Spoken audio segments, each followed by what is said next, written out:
Bien, Vero, muchas gracias por toda esa información. Momento de abrir la primera entrevista de esta mañana.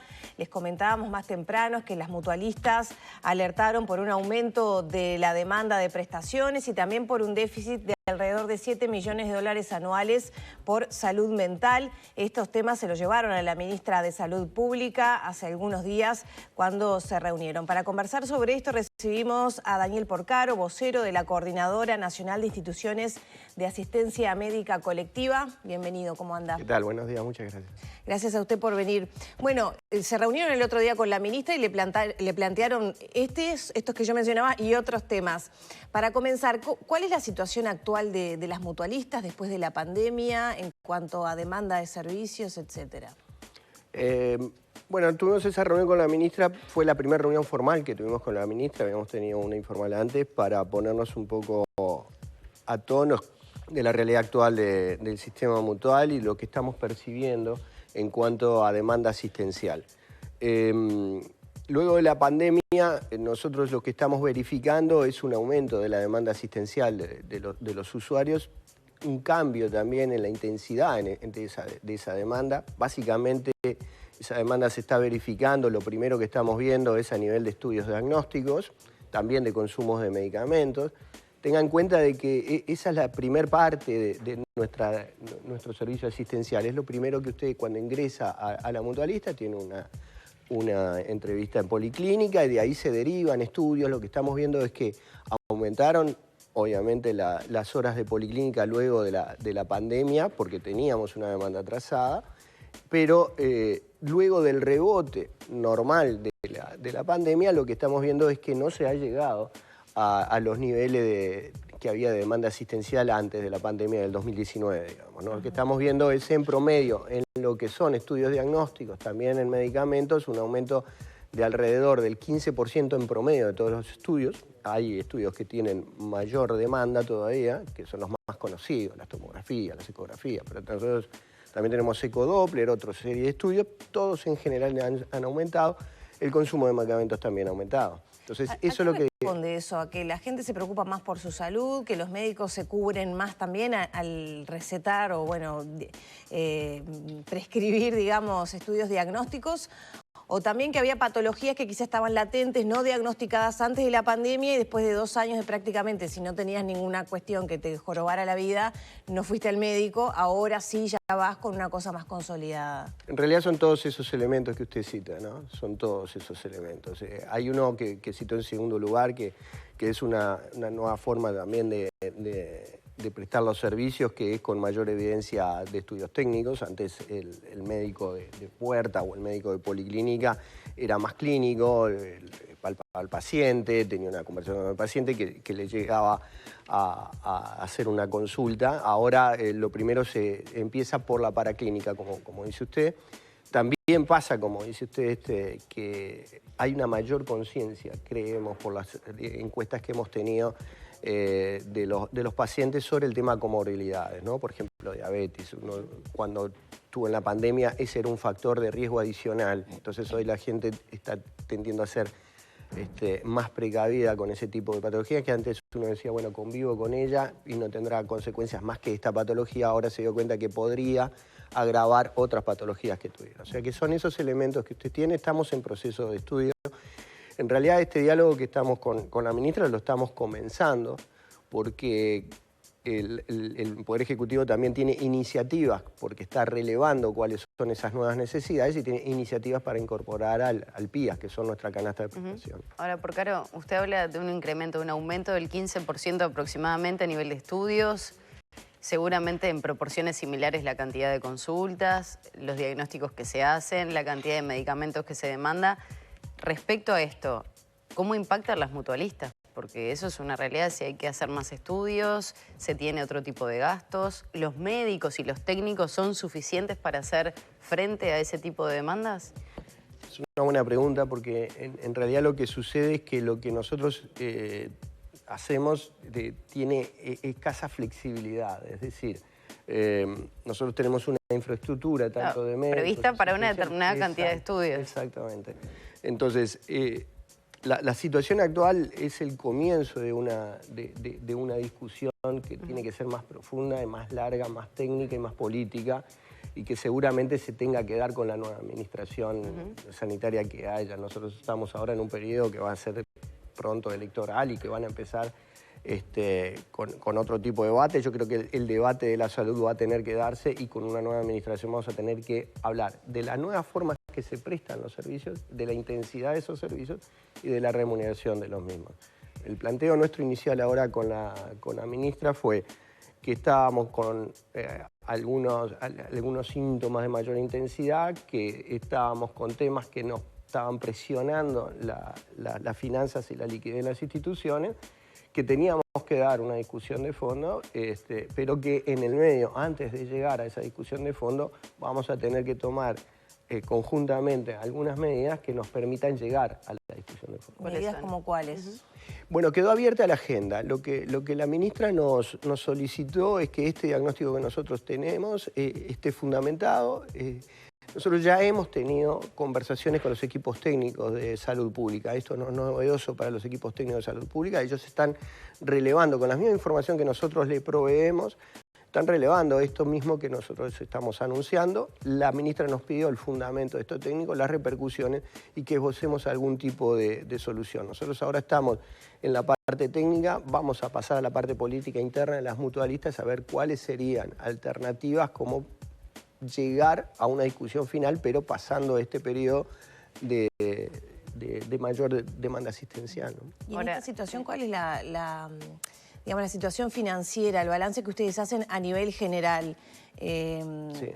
Hay mucha diversidad, ¿no?, en mutualistas. Es correcto. Uno puede pensar que los que tienen más asociados son las que funcionan mejor, pero ahí no sé si hay más demanda y no tienen infraestructura, quizá la ecuación cambia.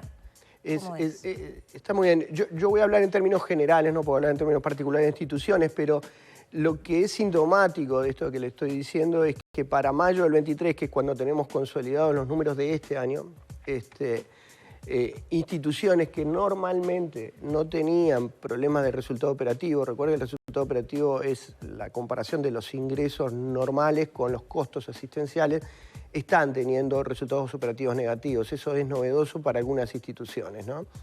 Que no son necesariamente, como usted dice, las que tienen mayor número de asociados, son de repente las que dependen más de lo que se llama la cuota salud. La cuota salud es la cápita más el pago de las metas. Y a eso agréguele los copagos, que siempre están descendiendo en importancia en el financiamiento. Esos son los ingresos genuinos. Los costos asistenciales que estamos viendo a mayo del 23 están superando esos costos, esos ingresos genuinos. Por lo tanto, hay instituciones que normalmente no tenían problemas que ahora empiezan a manifestar un resultado operativo negativo, que fue lo que le fuimos a exponer a la ministra. ¿Peligra alguna mutualista que pueda estar cercana a un cierre por esta situación?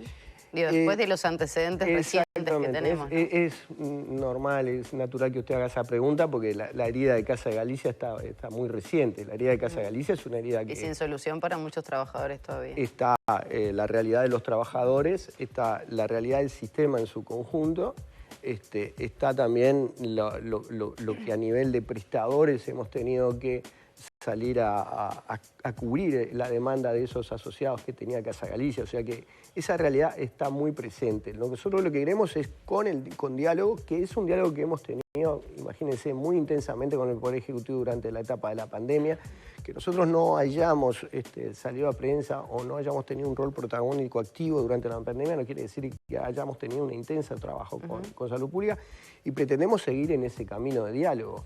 Camino de diálogo en el cual realmente digamos cuáles son las preocupaciones y las soluciones. Acá no se trata de hacer un debate de buenos y malos en el sistema, sino que el sistema tiene que mejorar.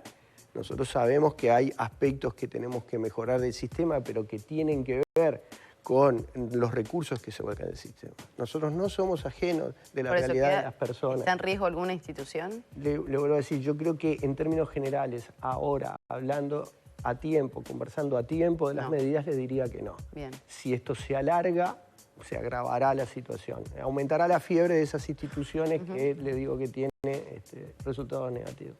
Ahora, ¿esto tiene... ¿Ustedes llevaron alguna propuesta concreta? Porque por la situación que usted describe en lo que se llama ingresos genuinos que usted menciona, se soluciona aumentando las cápitas o aumentando los copagos.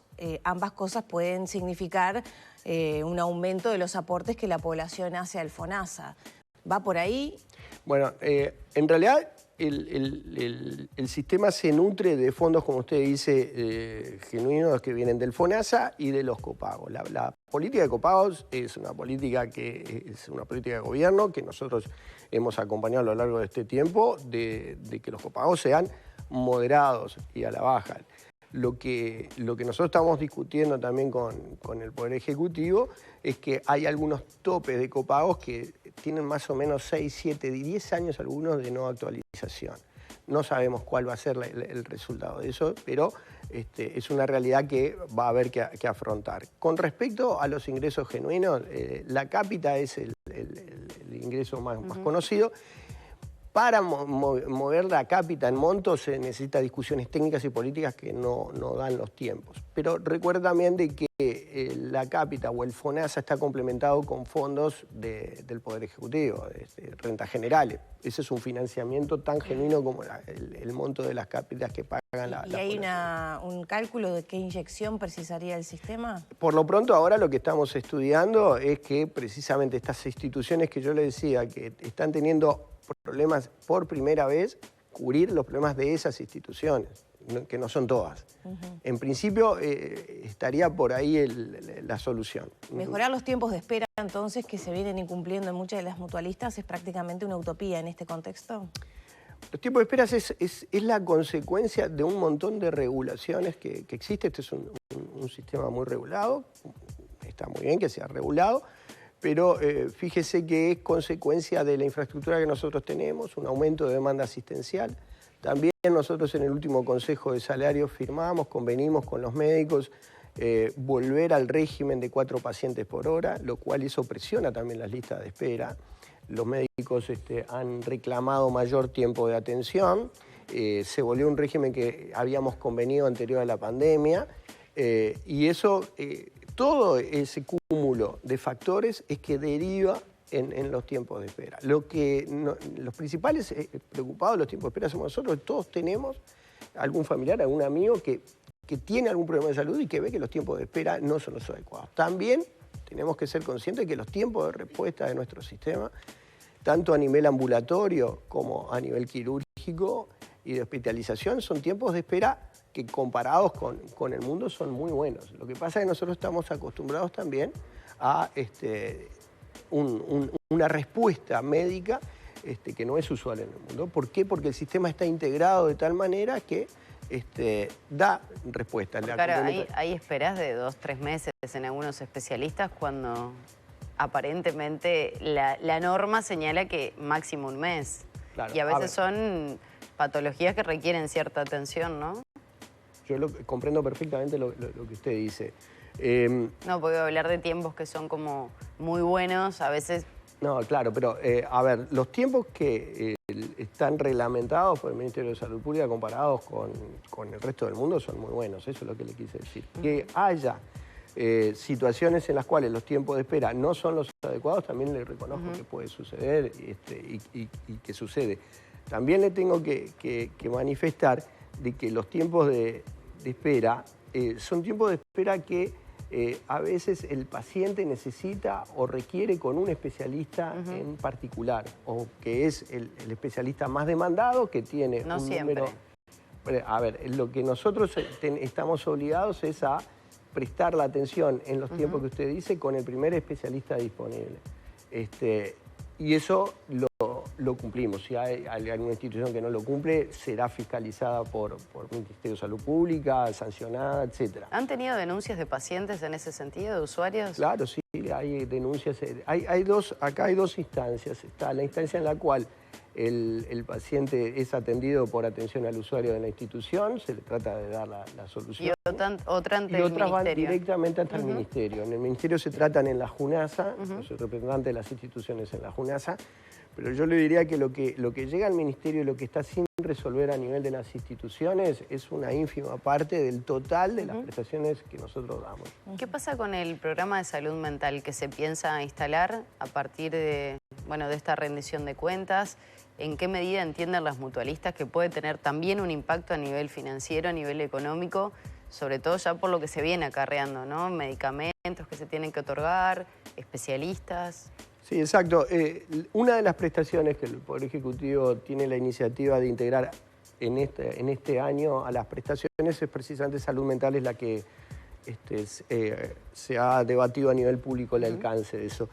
Lo que nosotros vimos a raíz de esta iniciativa es que la iniciativa comprende dos cosas, ¿no? Una ampliación del apoyo de los equipos de salud mental a una población más grande y otra, una reducción de los copagos de los medicamentos que son usualmente más utilizados.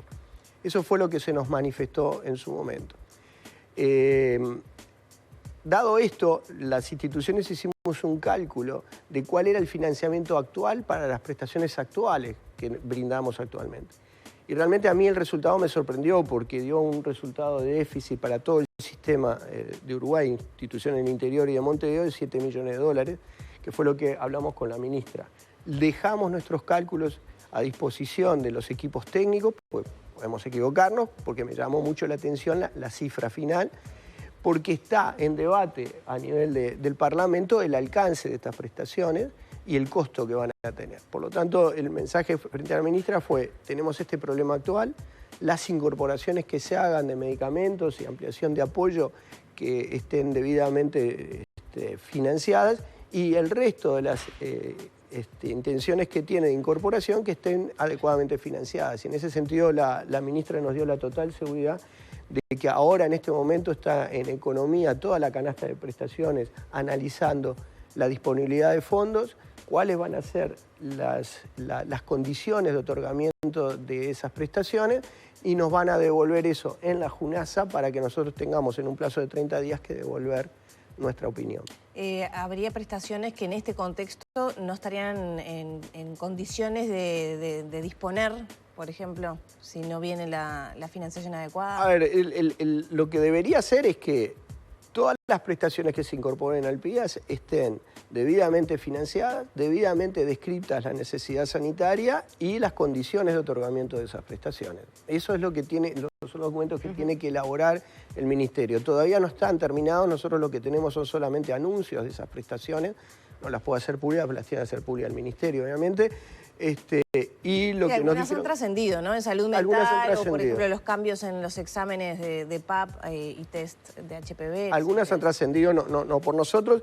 Estamos esperando entonces la formalización de esos documentos, que es un trámite normal.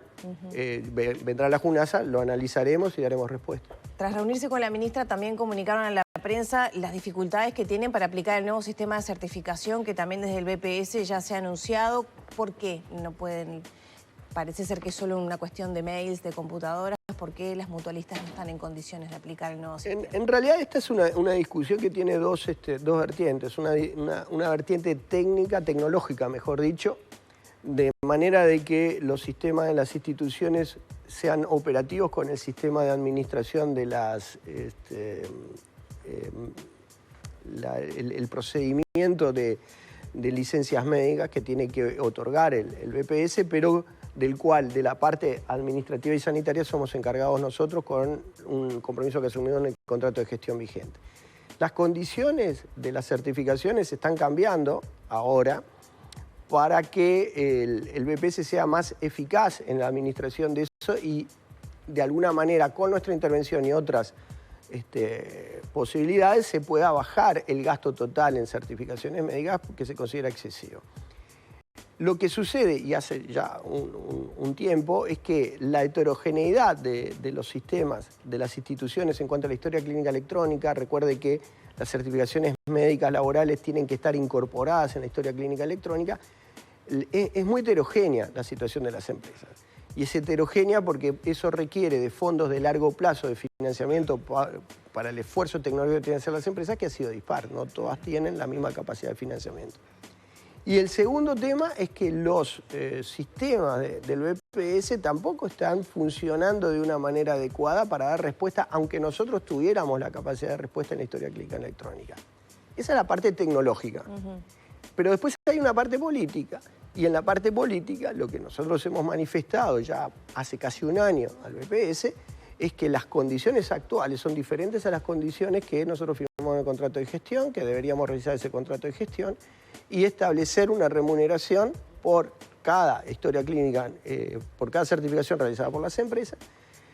Fue muy abierto el BPS en ese reclamo, en ese planteo, pero hace un mes de una reunión que tuvimos con autoridades de AGESIC y de Salud.uy con Ministerio de Economía, no aparece una definición en ese sentido. O sea que ya hace un mes que nosotros estamos esperando esa definición, no aparece esa definición y no somos muy optimistas que para este año esto esté resuelto. Porcaro, con todo este panorama que hay sobre la mesa, todos los apuntes que hemos tratado en esta mañana, ¿habría que rever el Sistema Nacional Integrado de Salud? ¿Habría que remodernizarlo? Digo, pensando que esto ya tiene varias gestiones, ¿no?, de gobierno.